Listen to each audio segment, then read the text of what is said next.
tomar um gole d'água também.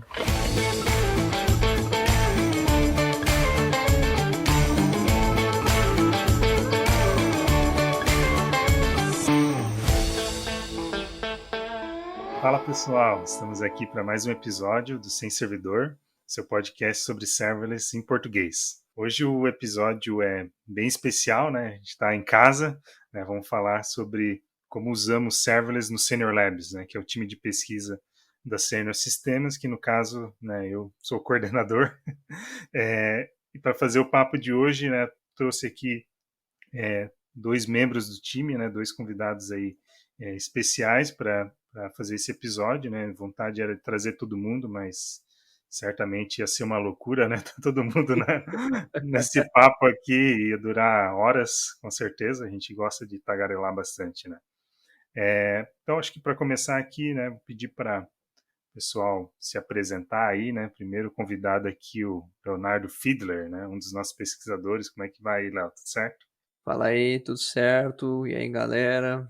Prazer estar aqui. Também um prazer fazer parte desse time, né? Atuar junto aí. Maravilha. Estamos também aqui com o Flávio Lozada, também outro pesquisador do time. Tudo certo aí, Flávio? Opa, tudo certo. Uma honra aqui, né? Participar do podcast Sem Servidor aqui. E também para contar um pouquinho de como que é o nosso dia a dia lá no Senior Labs. Maravilha.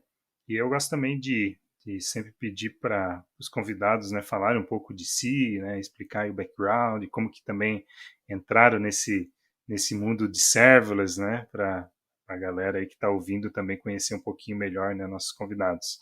Né? Então, Léo, pode se apresentar aí para a galera, por favor. Vamos lá. Eu sou o Leonardo, eu tenho 24, 25 agora, né? Já virou, né? Trabalho aí na Sênior, né? Já tem um tempinho. Trabalho com esse time de pesquisa. Também sou formado em ciência da computação, né? E atualmente eu faço pós-graduação em Data Science aqui na FURB, em Blumenau. Meu contato com o serverless, ele já vem um pouco antigo, né? Mas nunca mexia tanta mão, né? Então já mexi um pouco lá na Google Cloud, mas não ia muito a fundo, né? Agora na Sênior eu tô tendo bastante a oportunidade, né, de estudar e de botar a cara mesmo, né, e mexer bastante coisa aí com a AWS, né, já dando um spoiler aí. E, Flávio, fala um pouquinho de ti, então. Meu nome é Flávio Lozada, né? Eu tô com 24 anos agora. Também sou formado em ciência da computação. Tô ali no time de pesquisa da Senior, né, no Senior Labs, há quase 10 meses já. E meu contato com serverless também já vem ali dos tempos de faculdade ainda, talvez 2016, 17, 2018.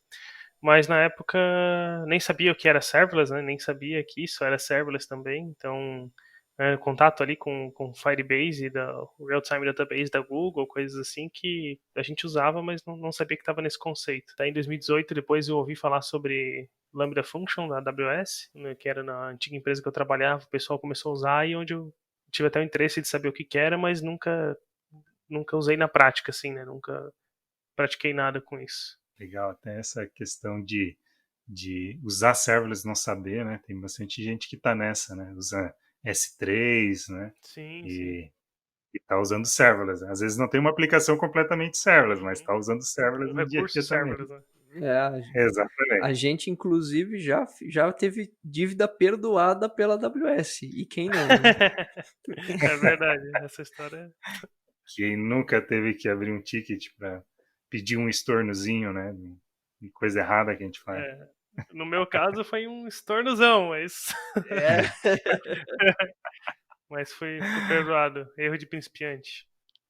Ah, faz parte. Para contextualizar aí o pessoal que está nos ouvindo, vou pedir também para vocês explicarem o que é a Senior, né, o que ela faz e também o que é o Senior Labs, que a gente já começou falando aqui do Senior Labs, também falar o que é, né, o Senior Labs para o nosso público. A Senior é uma empresa de tecnologia, né, de Blumenau, que tem mais de 30 anos já. Envolve software, basicamente, mas para diversas áreas, né, desde ERP, software para gestão de pessoas, um pouco da parte de agronegócio também. No Senior Labs, a gente tem o trabalho ali de buscar, né, por novas tecnologias, buscar por talvez novos produtos, né, para Senior, ou coisas que a gente pode melhorar nos produtos já existentes.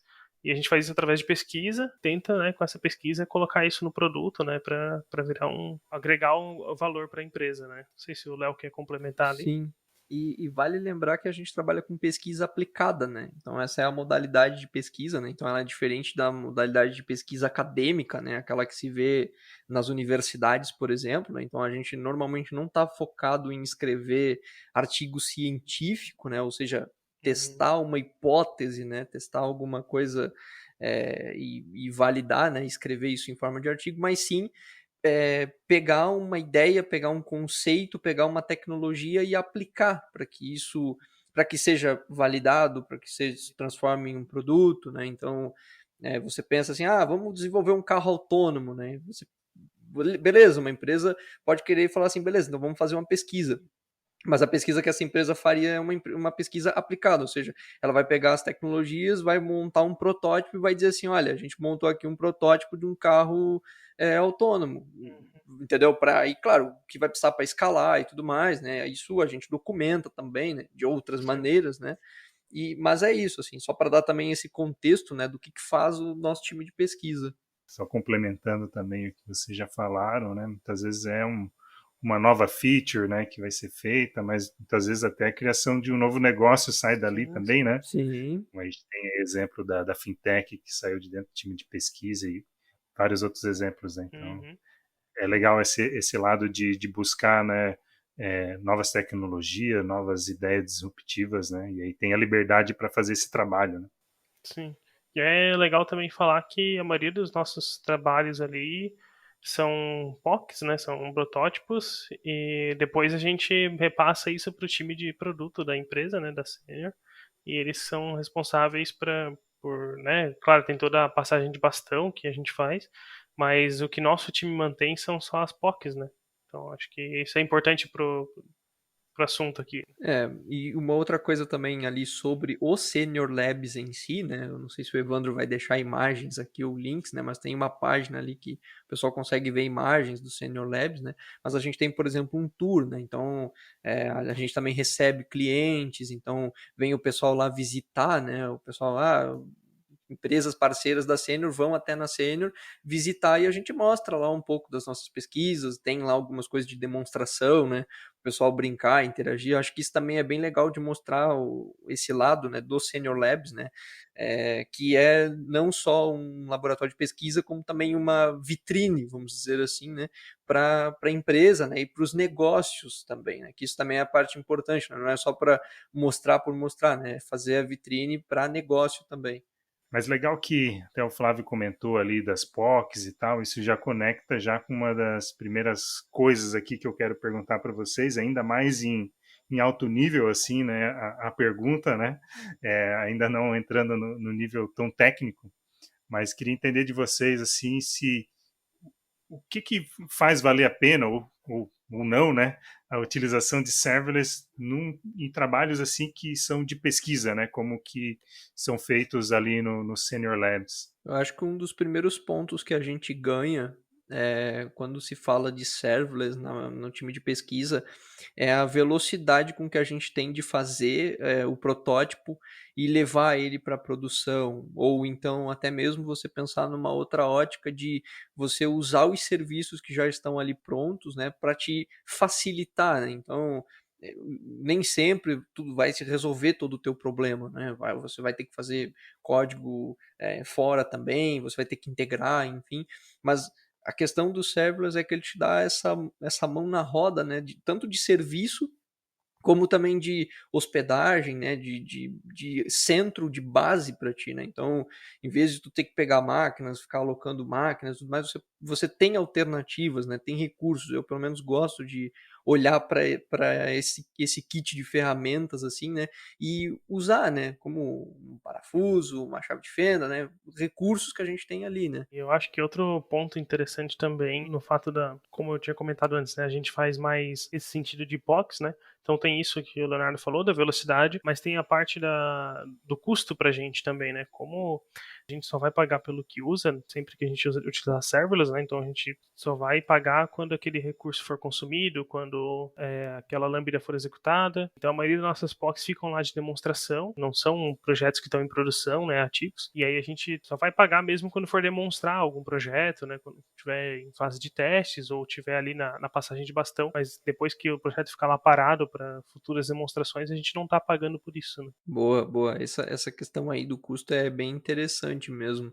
Até uma outra coisa legal é que assim, a gente não impõe, né, que seja usado, né, depois quando isso vira o produto, né? Mas pro protótipo, isso que o Flávio falou é bem real, assim, né? Que a gente sobe, né? Você deixa ali, vai vir um cliente, você já tem a facilidade, né? Subiu os serviços, está tudo pronto, né? Você não precisa na correria alocar máquina, né? Ou eventualmente já está o serviço lá, né? Só sobe. Então eu acho que isso é bem pertinente mesmo. É legal esses pontos que vocês trouxeram, né? Inclusive, acho que quase todos os episódios desse podcast as coisas acabam afunilando para a questão do timing, né? Da velocidade, ter o lead time ali para fazer entrega de uma feature ou do produto e tal, né? E eu sempre gosto de lembrar o quanto isso é importante, né? Especialmente para os dias de hoje que a gente vive, onde a velocidade muitas vezes é mais importante, né, do que às vezes tu ter algo muito grande, né? Então conseguir ser mais rápido do que as empresas grandes, às vezes tu vai acabar ganhando, né? Então acho que isso é uma característica muito importante, assim como o custo, né? Eu acho que o custo até vem um pouco secundário nesse caso, mas custo é sempre muito bom, né? Tá trabalhando também cortando. Acho assim, Evandro, a gente saindo um pouco da caixa, né, do cenário corporativo, né? Por exemplo, eu tô tocando 2 projetos pequenos, pessoais, assim. Tô usando serverless nos 2 projetos porque são coisas que eu tô fazendo para aprendizado, né? Projeto pessoal meu, não é para ganhar dinheiro nem nada assim, é para eu aprender mesmo sobre algumas tecnologias. E a forma mais rápida hoje de eu conseguir colocar isso no ar é usando serverless, sabe? Criando API Gateway com Lambda e já vai me resolver o problema e coisas que no passado, antes de eu conhecer serverless, até antes de ser popular, eu teria que pensar em ter talvez um servidor, sei lá, em algum provider aí de servidor, ou teria que tentar usar um platform as a service, né, alguma coisa assim. E hoje o Sim. negócio fica muito mais prático, né? Então até saindo um pouco desse mundo corporativo de pensar em entrega de produto, até para aprendizado eu acho que é bacana, sabe? Com certeza. E o custo daí, nesse caso, né, faz bastante diferença e acaba Sim. democratizando bastante também, Uhum. né, esse aprendizado,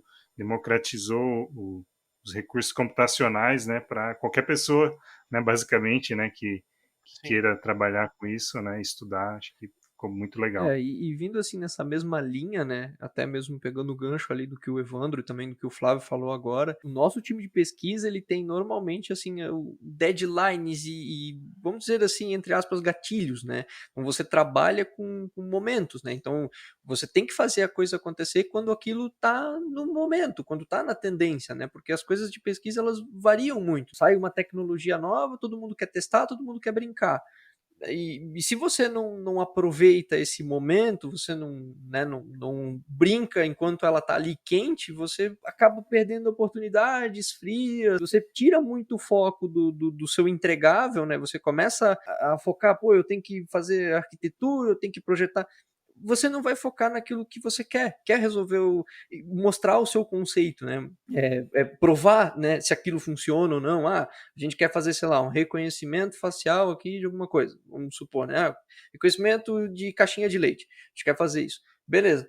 Se tu ficar pensando desde o começo, arquitetura, tudo mais, claro, tem que pensar, claro, mas assim, se tu começar lá no time da pesquisa já descabelado, porque não, se tiver 10 mil requisição, não sei o quê, simplesmente tu não vai chegar no teu objetivo, que é reconhecer a caixinha de leite. Tu vai travar lá atrás, tu vai ficar 1, 2 anos até tu chegar, né? Não sei a visão de vocês. Deixa essa arquitetura para o time de engenharia de dados, né? Exato. Tem o pessoal de DevOps, tem o pessoal de arquitetura que, porque a ideia do time de pesquisa não é a gente fazer o produto final, né? Isso é uma coisa que a gente sempre deixa Uhum. claro. A gente tem que focar no nosso objetivo, que é entregar o nosso objetivo. Se a gente mostrar que é possível, o pessoal de arquitetura pode chegar e falar, cara, infelizmente isso aqui não vai para frente por outras questões. Beleza? Mas a gente mostrou que é possível, a arquitetura diz que não dá por outros motivos.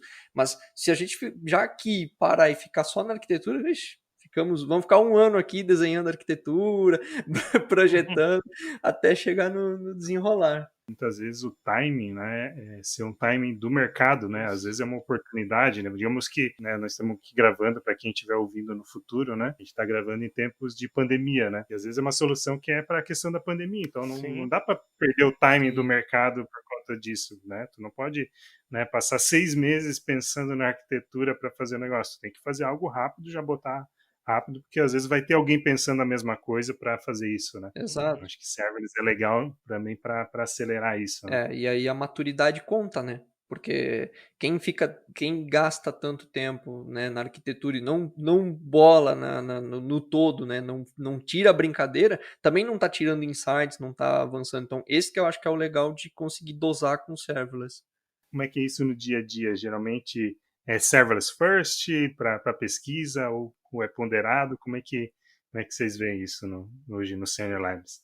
Olha, eu acho que vai por escolha do pesquisador, né? E pelo menos é o que eu sinto.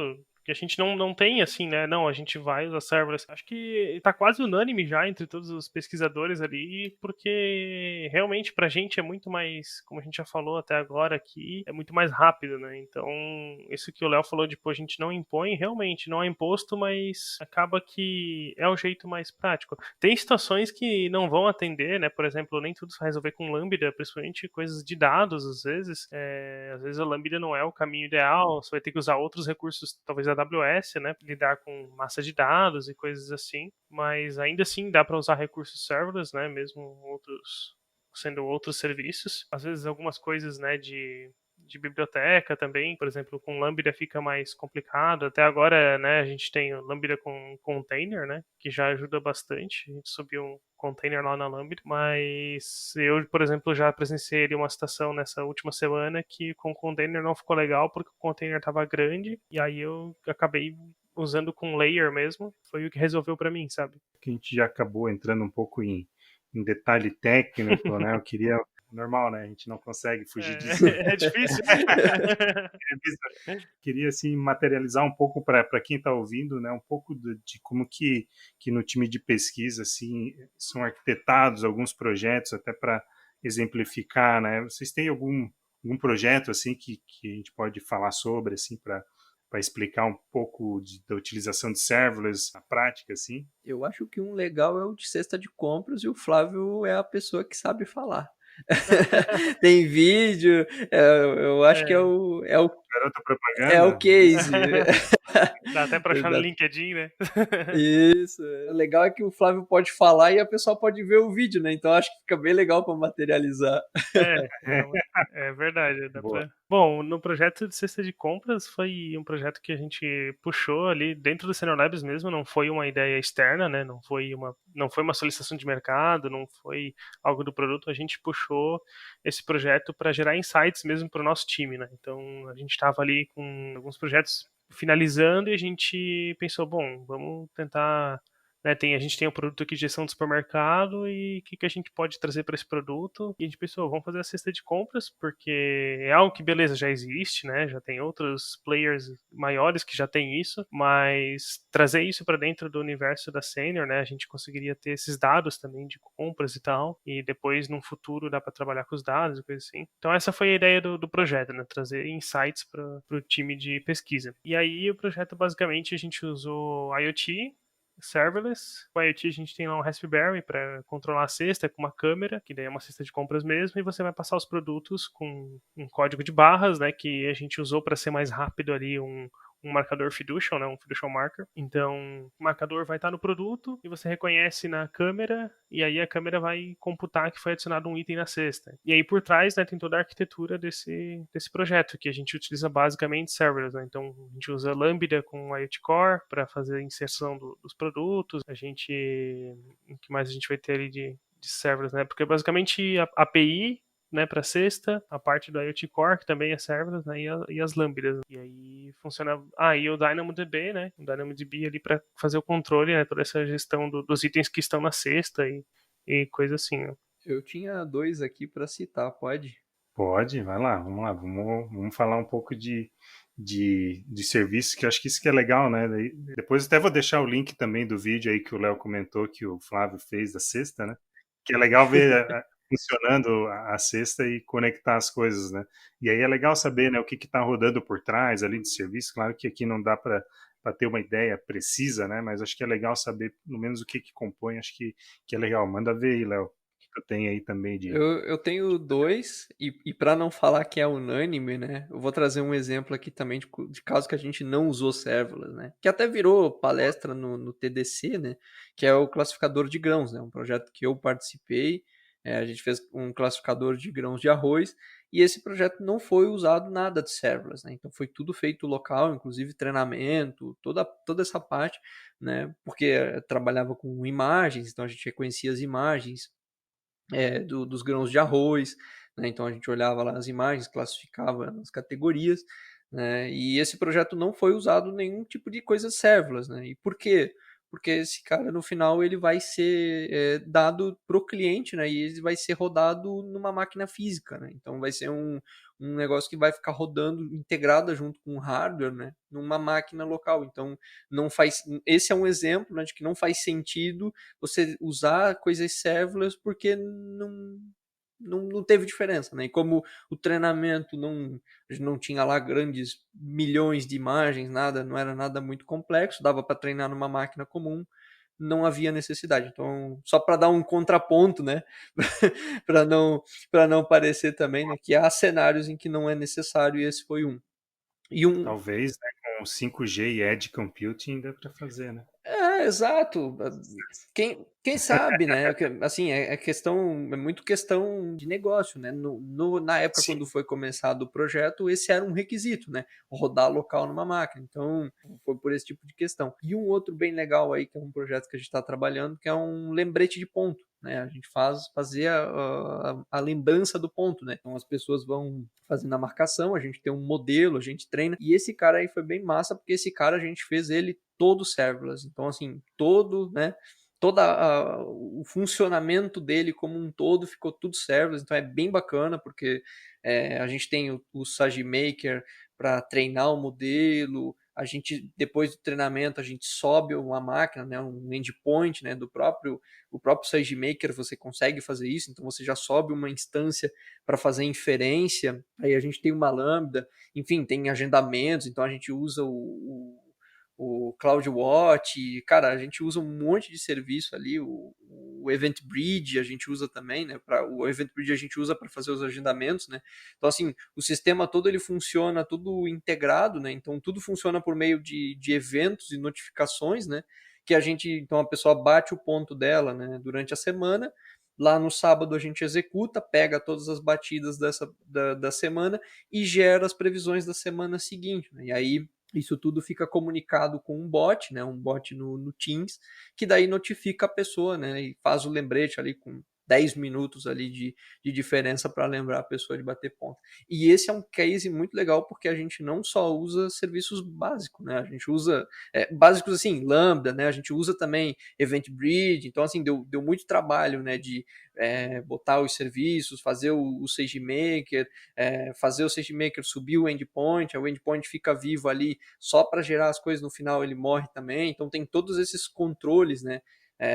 Então toda a captura do ponto, então os pontos vêm, eles caem no DynamoDB, depois eles vão para um S3, enfim, a gente usa o Glue ali também para fazer todo esse processo do ETL, então é bem massa, assim, que a gente usa muito serviço, né, integrado ali, e é bem bacana porque a gente consegue fazer tudo isso, assim, com eventos, né, então, quando o Glue executa, quando o Glue termina, aí executa outro processo, entendeu? Então tem todas essas fases ali, eu acho que isso que é o bacana, assim, esse é um projeto bem diferente, assim, né, de outros, né, por essa característica, né, então a gente usou, de fato, assim, muitos serviços, e eu acho que esse que é o legal, assim, ficou toda essa composição grande.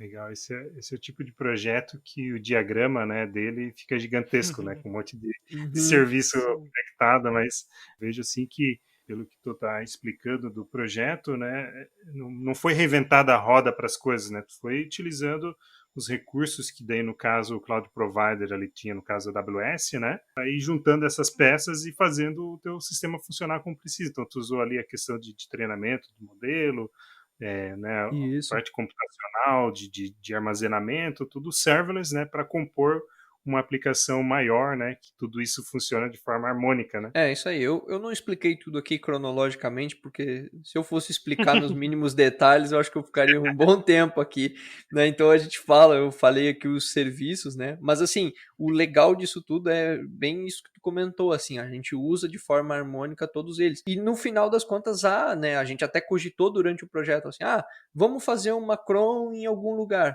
Aí a gente viu, pô, mas pra que fazer uma cron se tu tem o Event Bridge que já te atende, entendeu? Pra que tu Que é vai uma fazer? cron, né? Porque Que é tu uma. define exatamente a mesma sintaxe da cron do Linux, tu joga no EventBridge e ele funciona. Exatamente isso. Então, assim, a gente caiu em diversas situações, assim, mas eu preciso pegar os dados que entram aqui, eu preciso transformar eles para usar lá no SageMaker. Pô, tem o Glue, tá ali, entendeu? Usa o Glue. Então, eu acho que esse que é o legal, assim, que a gente foi aprendendo e foi escolhendo a ferramenta certa para resolver o problema. Acho que esse que é o legal, assim, no final das contas, né? Não é necessariamente tu pegar de antemão e pegar, né, todas as peças, todas as ferramentas, assim, meio que a quem e sair fazendo uma salada mista. É tu experimentando e falando, cara, isso aqui realmente faz sentido pro meu problema, isso aqui não faz, isso aqui faz, encaixa, como é que encaixa. Acho que esse que é o legal, né, de fazer essa brincadeira aí com os serviços. Nem tudo, né? É só pegar e tentar forçar que encaixe, né? Não. Tem... Pau tentando jogar o quadrado no redondo, assim, É. né? Assim, se Então, tu quiser, tu consegue colocar lambda em tudo, né? mas tem serviço muitas vezes que vai resolver de Muito uma forma melhor, bem né? mais muito melhor e com menos trabalho. Por isso que também é importante, né, tu conhecer bem os serviços do teu cloud provider também para ter esses insights e evitar que tu reinvente a roda, né? Porque E a... afinal, serverless tu tá sempre tentando fugir desses overheads de Uhum. operação e custo a mais e Isso desenvolvimento. é. Então não faz sentido tu Isso. reinventar alguma Eu coisa, acho que né? até essa parte do custo, de novo, né? Eu acho legal, porque se você não usar o serviço certo, provavelmente você vai estar pagando por algo que você não precisava estar pagando, né? Por exemplo, se você coloca ali para ele fazer, seria algo meio absurdo talvez, mas para fazer os modelos de previsão, né, das batidas de ponto ali numa lambda, tipo, provavelmente você ia ter que colocar uma lambda com sei lá quantas vCPU e que sei lá quanto de memória e daí você ia pagar bem mais do que talvez está rodando lá no SageMaker, entende? Só Sim, por sim. usar o serviço errado, você vai pagar mais caro. Ou você usar um próprio EC2, por exemplo. Vou subir uma máquina aqui e fazer toda a configuração da máquina. Não preciso, o SageMaker já cuida disso para ti. Então isso que é uma coisa legal. Mas a questão também de você usar o serviço para a finalidade que ele se propõe. Eu acho que esse é um dilema importante. E aqui entra a questão do time, né? Você ter um time multidisciplinar, você ter pessoas para conversar, para tocar ideia Uhum. e falar, cara, isso aqui faz sentido? Não, isso aqui não.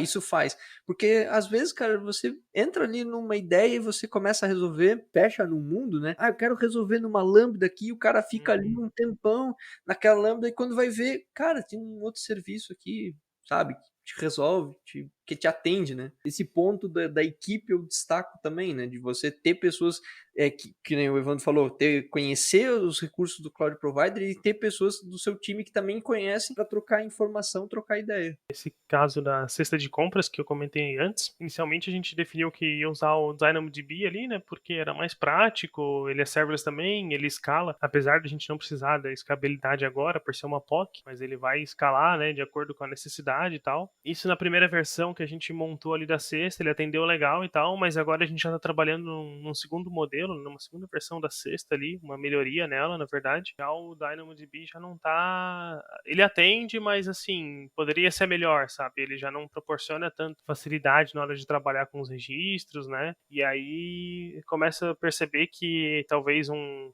banco relacional com SQL seria melhor, né? E ainda assim, né, a gente tem opções serverless na AWS com banco relacional, né? A gente consegue jogar num Aurora lá e com, sei lá, Postgres ou coisa assim, né? Mas assim, essa de escolher o serviço é interessante, porque às vezes até o próprio trabalho fica mais difícil, né? A própria manutenção vai ficar mais difícil se você tá com o serviço errado. Com certeza, fica mais custoso, né, para tu fazer algo, né? Tu sente que não tá sendo natural aquilo, né? E muitas vezes, que nem tu falou, tu não precisa fugir do mundo serverless, tu pode continuar sendo serverless, né, no caso, usando um banco de dados relacional aí compatível com Postgres, né, numa boa, né, Sim, vai ter que ter uns que vai... outros cuidados ali, né, com questão, por exemplo, se isso fosse chegar numa escala maior, né, que o DynamoDB ele vai escalar, né, sem você ter que dar bola, e já se você jogar num Aurora com Postgres, eu não sei se a parte de transação e tal vai atender tão bem assim, né, numa escala tão grande. É o caso do não faça com uma espada o que você pode fazer com um canivete, né?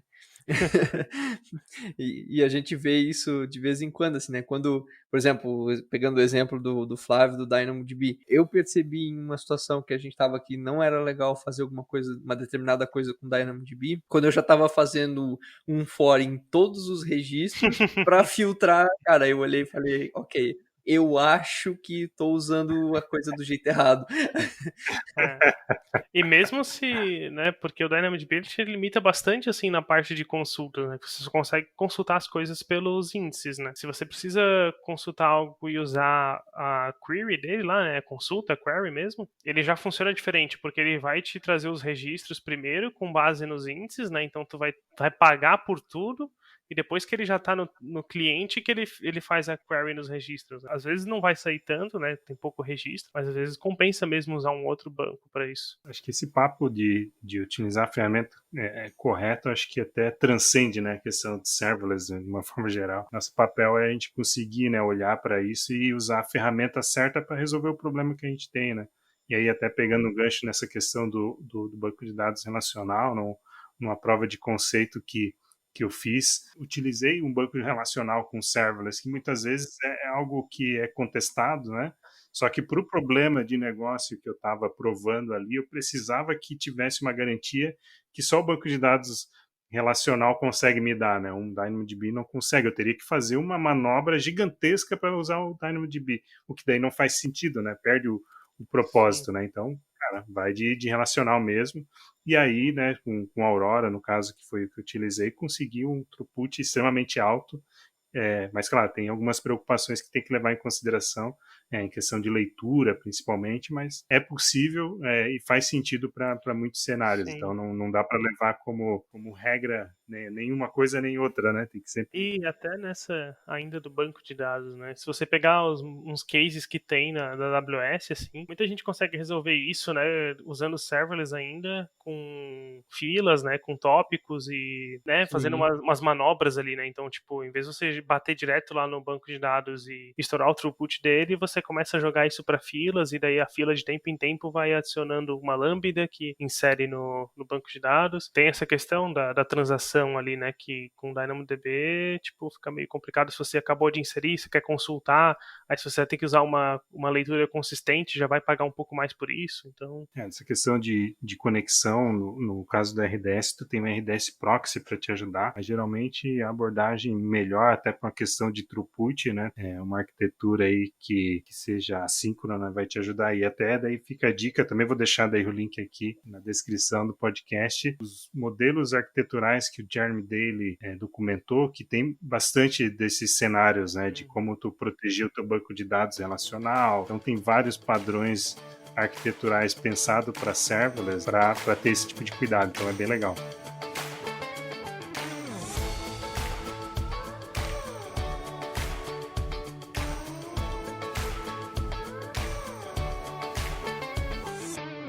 Massa, falando bastante coisa, inclusive já respondeu outras perguntas que eu tinha aqui para fazer para vocês.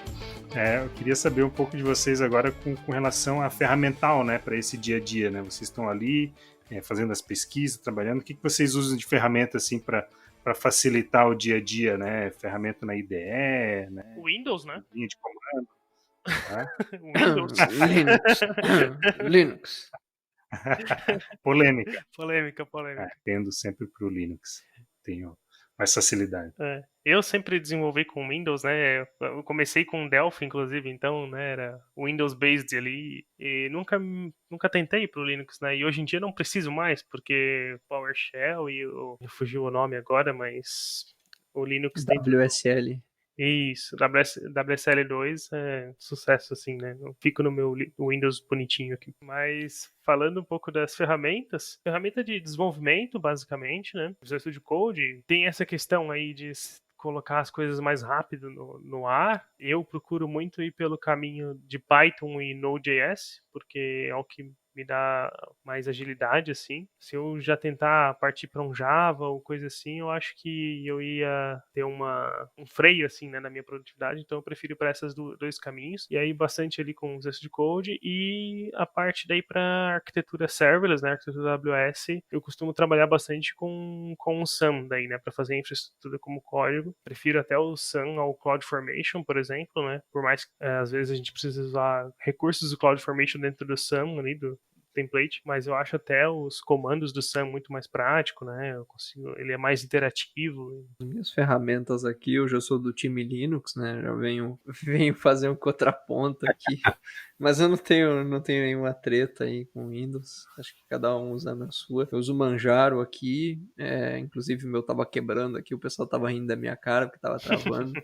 Tive que voltar ao kernel aqui passando vergonha. Para desenvolver eu uso bastante Visual Studio Code agora também. Eu uso principalmente Python. É a linguagem que eu mais passo o tempo, até pelo tipo de projeto que eu normalmente costumo atuar, né? A minha única diferença aqui, eu acho que pelo que o Flávio comentou, é que eu também trabalho ali com alguns Jupyter Notebook. Então, como eu trabalho bastante com Python, e às vezes trabalho também com visualização de dados e coisas assim nesse tipo, acabo trabalhando com o Jupyter Notebook. E agora o VS Code agora já tá bem legal nesse sentido, assim, já tá bem evoluído, né? Eu normalmente trabalho com Virtual Env do Python e é isso, cara. Tive a experiência de trabalhar com Serverless Framework, acho que é o que vale, um dos pontos que vale comentar aqui. Não tive uma experiência tão legal, não gostei tanto dele assim, mas também não extraí o 100%, não foi algo que foi necessariamente. Eu vejo que o Serverless Framework ele tem muito valor quando tu quer trabalhar com multi-cloud provider. E não foi o nosso caso. Então, assim, meio que a gente usou ele mais só pelos templates, mais só talvez pela facilidade, não vi assim um grande ganho, né? Não estou falando que seja ruim, não me entenda nesse sentido, mas eu vejo que o potencial dele é quando você vai lidar com multi-providers. Você vai trabalhar com Google Cloud, você vai trabalhar com Azure, com AWS, e tu quer manter todos esses templates unificados. Aí eu acho que ele vale mais a pena do que só num sentido assim isolado. Acho que não mudou muito, a gente podia ter ido para um SAM, que nem o Flávio comentou ali, que teria resolvido. Mas no geral, essas ferramentas. Quando parte para a parte de teste mesmo, teste não no sentido de escrever teste e tal, automatizado, mas o teste mesmo de terminou o que estava fazendo, fez a lambda, né, criou o serviço. Como é que testa isso? Geralmente é teste local, teste direto na AWS? Como é que é essa dinâmica aí de vocês?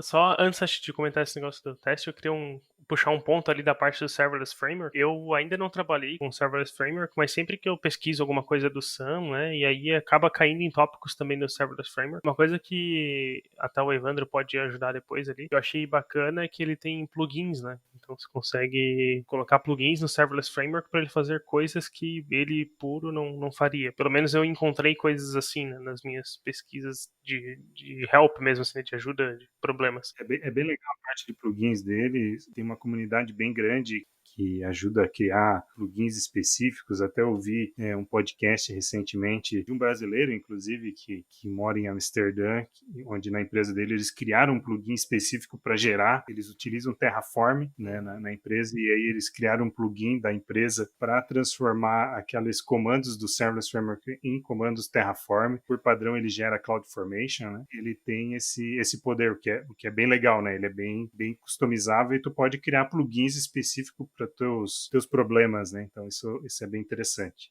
Isso é algo que o SAM, né, ele fica mais limitado ali ao universo AWS, né, apesar de ser open source e tal, mas é mais fechadinho, né. Pra parte de testes, como a maioria dos casos são lambdas, né, que eu costumo trabalhar, ou então container Docker, né, que também é uma opção, né, usar o ECS lá, o Fargate. Com o container Docker é mais tranquilo, né, teste local, né? A gente não costuma muito fazer teste automatizado das POCs, até porque são POCs, né, não é algo que a gente vai ficar dando manutenção, então geralmente são coisas que a gente vai construir, vai testar ali 2, 3 semanas e depois vai ficar no ar e não é algo que a gente volta muito a mexer, né. O nosso dia a dia não é esse, de precisar ter um CI/CD, de precisar ter um DevOps. Então nossos testes, no máximo assim, testes unitários. Mas sim, geralmente para testar, né, na prática mesmo, eu costumo fazer testes locais. Com as lambdas dá para usar os recursos do SAM, né, que eu costumo usar, do Start Local API, né, que aí ele sobe uma API local para você fazer os testes, ou então só invocar a Lambda localmente também. Ele tem dado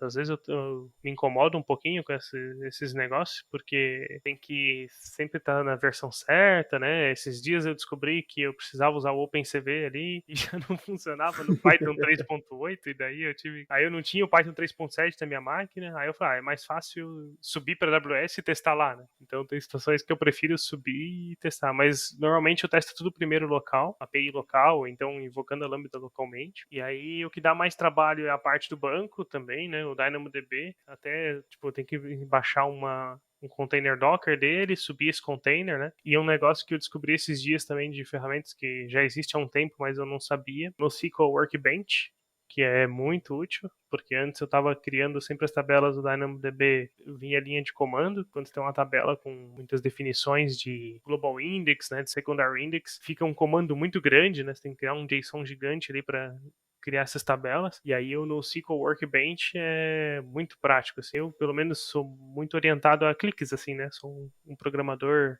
diferente, né? Não faço tudo no terminal. E aí eu gosto, assim, desse fato ali do NoSQL Workbench, que eu consigo criar melhor ali as tabelas e tal. E aí eu consigo criar tanto na AWS quanto eu consigo criar local também. A desvantagem é o container, né? Que toda vez que tu desliga ele apaga todas as tabelas e tu tem que criar de novo. Mas fora isso. O NoSQL Workbench é legal também porque consegue trabalhar com mais de uma tabela, né, Sim. ao mesmo tempo, fazendo as consultas. Se não me engano, até mais de uma região também, coisa que às vezes pelo browser tu não consegue, né? É, É bem ele interessante. consegue, ele pega as configurações que você faz da AWS, as credenciais na máquina local, né? E aí ele te lista lá qual credencial você quer usar, né? E aí se você definiu, tipo, por exemplo, no computador aqui eu tenho a credencial da empresa, tenho a credencial da minha conta pessoal da AWS e tenho o localhost, né? Então eu consigo trocar entre esses três, tipo, gerenciar minhas tabelas por ali. Tenho quase certeza que eles já incluíram o PartQL ali, né? Que é o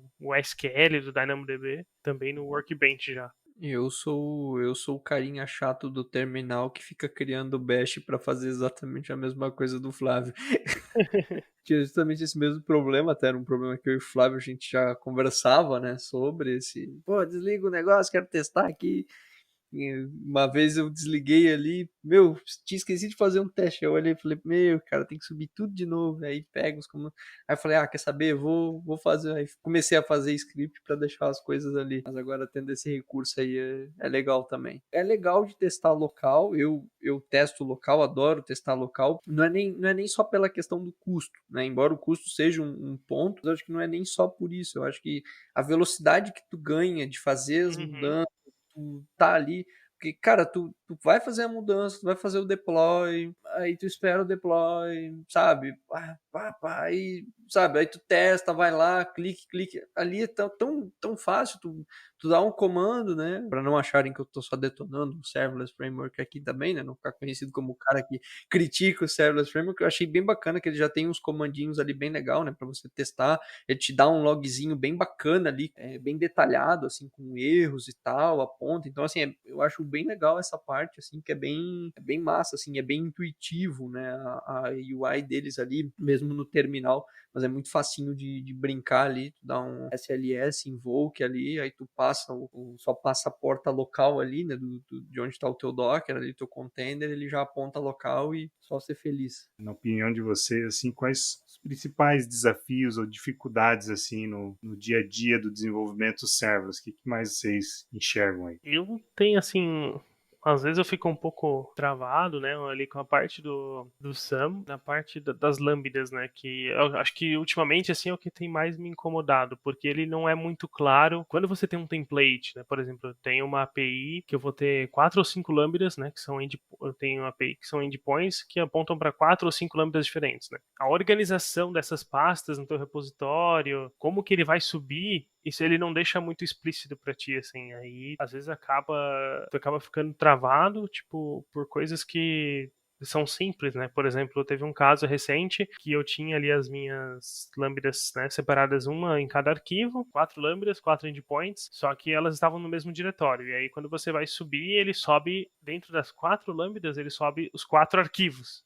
Então, no fim, vai ter 16 arquivos lá na AWS, né? Ele sempre sobe tudo que está naquele diretório do code URI, né? Tudo que está no code URI ali, ele sobe como a mesma lambda. Ele pede que você tenha, por exemplo, no Node, né, o package.json. Você precisa ter esse arquivo para ele conseguir rodar, né, no SAM. Mas ele não, por exemplo, o que eu entendo, né? Se eu tenho o package.json ali, ele está pedindo esse arquivo para minha Lambda é porque ele vai usar para, sei lá, instalar as dependências, né? Mas na verdade não, ele não instala as dependências para ti. Tu tem que instalar na mão. Pode, se for pouca dependência, tu sobe dentro da própria Lambda, né? O Node Modules. Mas às vezes se é mais dependência e tu reutiliza, é legal tu subir uma layer, né? Mas tem esses pontos assim, né? Não fica muito transparente de como que as coisas acontecem ali. Eu acho que pode melhorar isso, né, no futuro, mas o desenvolvimento de serverless assim, acho que é o que mais tem incomodado dessa parte de testes, principalmente. Uma coisa que pegou bastante para mim foi principalmente ali na parte do SageMaker ali, ocorre principalmente alguns erros ali que as coisas não ficam claras. E assim, documentação normalmente ela não te dá isso tão assim de mão beijada, sabe? Normalmente você tem que ir atrás, tem que ver exemplos e às vezes é um parâmetro que não passou, às vezes é um detalhe, um simples detalhe, coisa às vezes até meio boba assim que poderia te dar um alerta, podia te dar uma mensagem mais clara, né? Normalmente tu tem um erro bem abstrato, né? Então esse eu acho que é um dos problemas, assim, qualquer tipo de abstração tu tá fadado a ocorrer isso, assim, né? Cito aqui do SageMaker, mas isso com certeza ocorre em outros serviços, né? Então, eventualmente, tu tem mensagens de erros ali que tu vai investigar, que nem tava tentando subir lá um serviço do SageMaker, e ele ficava dizendo lá que uma determinada função não tinha sido criada. E só dava isso, assim. Funcionava e dava assim, faltou função, acho que é build fn. Sei lá, uma função, acho que esse é o nome. E fica nessa mensagem travada, sabe? E aí você fica ali, fica pesquisando, até você entender, peraí, tem que ir o arquivo aqui, aí quando for o arquivo de treinamento, tem que dizer que é esse cara, porque quando ele vai subir o endpoint, ele precisa ter essa função aqui, que é a função que ele vai chamar. Então, assim, como as coisas não são explícitas, né? Então, às vezes, tu acaba caindo em cenários, né? Inclusive esse que o Flávio comentou, né, que precisa, né, da documentação e nem sempre ela é 100% tá do teu lado, né? Então esse é um ponto bem importante aí. Legal, daí tem que ir a fundo no Show Me the Code para descobrir o que tá, né, rolando por baixo dos panos. Show me the code, show me the sample. Show me the solution. Às vezes é show me the magic, né? Queria assim que gosto sempre de encerrar inclusive os episódios pedindo dicas práticas, né? Vocês assim podem dar de dicas para quem está ouvindo aí que quer começar a utilizar servers, até mesmo colegas aí que pesquisadores também que vão se identificar aí com o episódio que pode utilizar. Consegue sintetizar aí algumas dicas aí para quem quer utilizar server? Cara, de dica, assim, eu acho que a primeira delas é não tenha medo de errar. E eu acho que isso eu puxo o gancho lá do começo, né? De quando eu tava junto, eu e o Flávio, no mesmo trabalho. A gente teve uma dívida bizarra lá, né? E foi perdoada por erro nosso. Mas, assim, não tenha medo de errar. Eu acho que uma coisa que sempre me prendeu muito, quando o quesito é serverless, é o medo de errar, o medo de gastar, o medo de, mas vai me custar dinheiro, sabe? Mas dólar, sabe? Eu Sempre acho que ficava... nuvem em si, né? Não só Isso. serverless, mas nuvem. Perfeito. Serviços em nuvem em geral, assim, né? E sempre deu aquele medo, né? Sempre deu aquele, assim, ai, cara, não, melhor não, putz, vai que eu faço alguma coisa errada.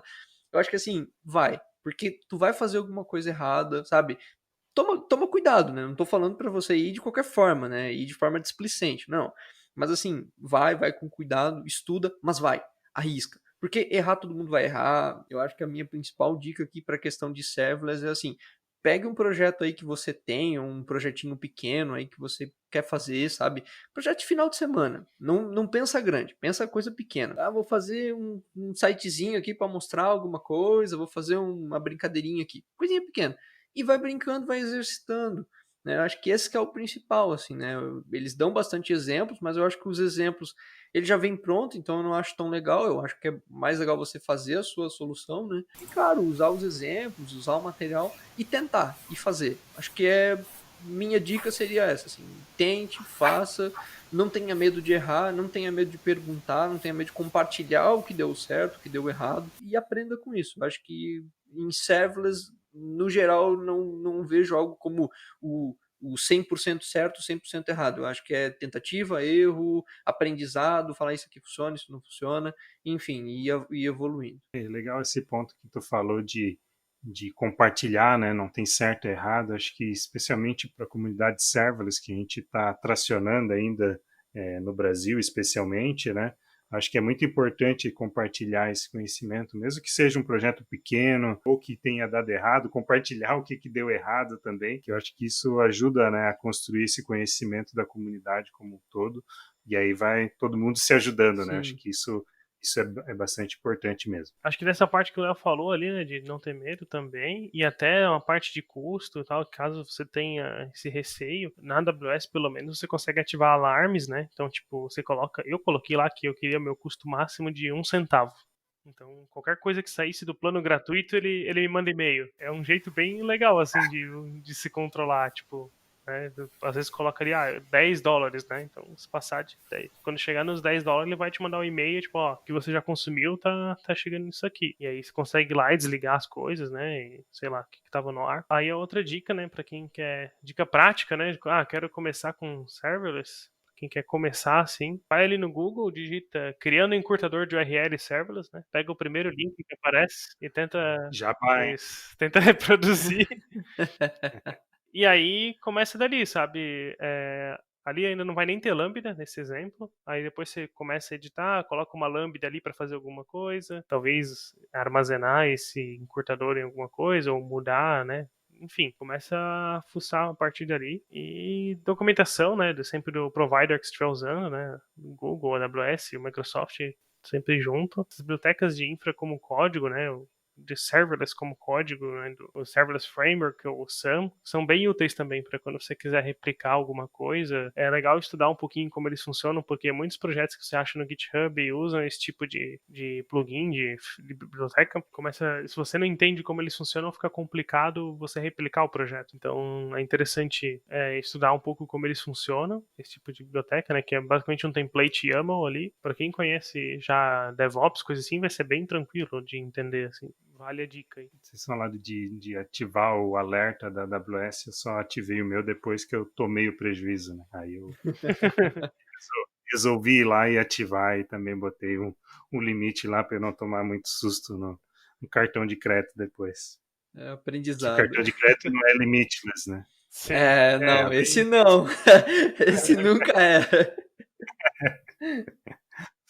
Legal, gente. Pô, muito obrigado aí pela presença de vocês, pelo tempo aí que vocês dedicaram para vir aqui fazer a gravação e tal, construir esse conteúdo. Muito importante aí para a comunidade, muito legal mesmo. Obrigado, gente, pela parceria aí de vir gravar. Muito obrigado, Evandro. Aproveito para dizer também que a gente tem um podcast com o Evandro também, né, lá na Taverna da Programação, né, que é o podcast que eu e o Flávio a gente também faz parte aí, né. A gente tem um podcast bacana aí, tem o de servers lá também com o Evandro. Então, agradecer aí de novo o Evandro pela parceria, né, tanto no trabalho como aqui também no podcast. E é isso aí. Queria também agradecer poder participar aqui, né, do podcast Sem Servidor. Já o Léo já fez o jabá do nosso podcast. Então, deixar o Twitter aí para quem quiser acompanhar também, né? @Flávio_Losada. Dá para seguir lá no Twitter também e os episódios no Spotify ou no nosso site, tavernaprogramacão.com.br. Maravilha, então que encerramos mais um episódio Sem Servidor, seu podcast sobre servers em português. Se você tem alguma sugestão de tema ou querer compartilhar um assunto ou até mesmo indicar alguém, procure Sem Servidor nas redes sociais e mande sua ideia. Se você tem uma empresa e quer ter sua marca atrelada ao Sem Servidor e ajudar a continuarmos esse trabalho, mande um e-mail para evandro@semservidor.com.br e vamos conversar. Valeu, até mais.